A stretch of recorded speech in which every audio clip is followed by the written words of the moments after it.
I'm Partha Iyengar, Research Chair for Gartner Symposium in Goa. We've had a very busy start to the event. This is day 2.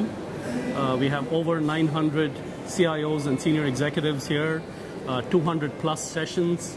And today we launched the main segment of the event on day 2 with our analyst keynote. And I'm very fortunate here to have Peter Sondergaard, SVP and Global Head of Research for Gartner, that I'll talk to. Peter, tell us about the key themes of the keynote today. Well, so we talked about digitalization and how digitalization going forward will revolutionize both what is technology, but also therefore what organizations can do with technology, and ultimately what that means to the IT organization and the role of the CIO. Okay. And when you look at CIOs in India versus CIOs that you've interacted with globally around this theme, do you see any key differences or any specific challenges or opportunities that exist here but don't exist elsewhere? Well, interestingly enough, when you talk to CIOs here, the percentage of their IT budget that is related to running the business, so the run cost, is far lower than that of many organizations internationally. Mm-hmm. And the point is that in India, we've been slower at absorbing new technologies, but are now able to rapidly leapfrog and therefore implement systems that exploit social, mobile, cloud, and information.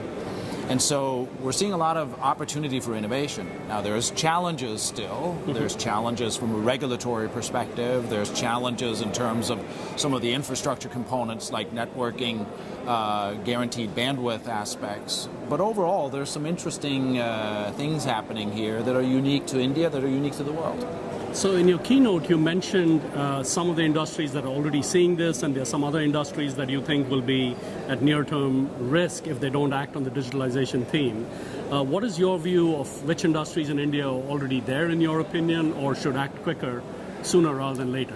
I think globally there's few industries that are actually there, but you're starting to see small areas of growth or opportunity that happens not just in financial services, so in banking, you're starting to see some interesting initiatives here in India, but also if you look at, for example, the healthcare area or the pharmaceutical area, you're seeing some interesting usages of technology that exploit digitalization.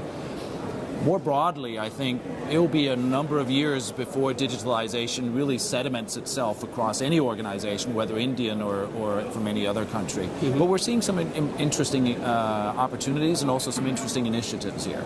So there's a point of view that says that the whole digitalization, and before that the Nexus, which was our theme last year, has very specific and maybe even higher significance for a country like India with this huge rural and urban divide. Do you have any views on that?